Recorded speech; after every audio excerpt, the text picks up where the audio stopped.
打孔。这种充电的冲击站还是非常好用。放膨胀螺丝，上螺丝。我半边支架打好了，等一下我们打这边，但是要量这个机脚的尺寸，我们量一下看看。41.5厘米，41.5在这个位，这里41.5，我们就打这边了。放膨胀螺丝，上膨胀螺丝。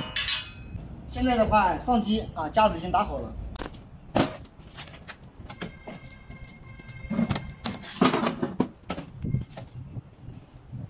啊，刚好放上去。现在上机脚螺丝，拆装神器啊，非常的方便便捷。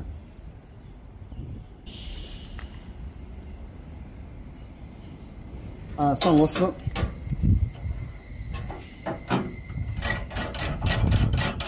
啊，这个螺丝上好了，老铁们说一下，这多好用，很方便是吧？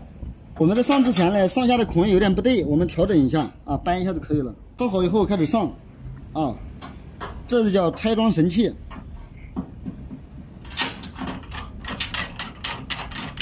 啊，这就上好了。上好以后，我们把外面2个螺丝再上好，最后把这4个螺丝统一再锁紧。我怎么没关注到你？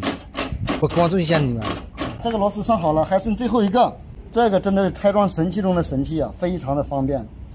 如果没有这个拆装神器，那外面螺丝的话够也够不到，人出去的话是高空，非常的危险。那么有了这个拆装神器，我就不用出去。慢点，小心。啊，现在的话，再上最后一颗螺丝就可以一次锁紧。啊，老铁们看一下，扭不动了，到这个位，现在已经扭不动了，很紧了。我把这边锁紧。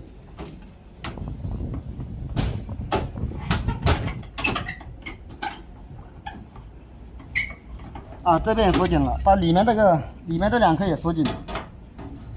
因为刚刚的话，为什么没有锁紧呢？因为外面的螺丝没有装，你锁紧以后，外面对不上位的话又要松，稳稳当当的，非常稳当，结实的很，勉强接上，站得很巧妙。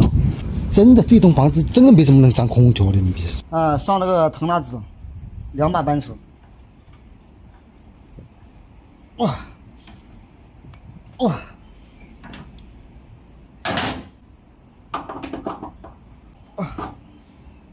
啊，上完以后的话，我们做最核心的一步。它这个空调的话是22的制冷机，我们就不抽真空了，直接排空。啊，现在开始，先把这工艺口的藤蔓拆下来。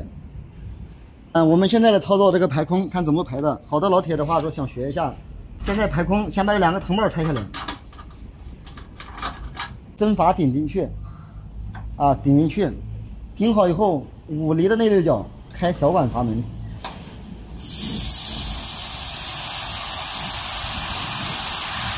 老铁们有没有看到？刚才有很多气跑出去啊，这就叫排空。排空的话，操作完成，把大小管的阀门的话都给它开到位，啊，小管阀门也开到位，开大管。我们不管在哪里做事，都不玩套路，大小管阀门的话都会给人家开到位。这个的话，稍微用活动扳手锁紧一下，防止的话有时候震动它会掉啊。地线这个螺丝的话，它是纯铜的，黄铜的，导电特别好，地线一上好。然后这里的话有标号1、2、3、4，我们就按1、2、3、4顺序。我这个耳朵的话，很多人不给人家上，其实的话这个是很有必要上的啊。格力公司不上这个耳朵的话是罚1200块钱。整个机子的话就已经弄好了，我们还有最后一步，有的人是不做的，那么我们是要做，就是这里的话拿泡沫水捡漏。我们的话拿这个洗洁精泡沫水湿漏啊，泡沫水湿漏啊，上下的话都不漏啊，就 OK 了。现在我们下去试机，开空调试机，啊，机子已经启动了，我们稍等一下，看一下制冷效果怎么样。空调已经运行了10几分钟了，制冷效果杠杠的。老铁们看一下这水排的多欢呢，冰凉冰凉的。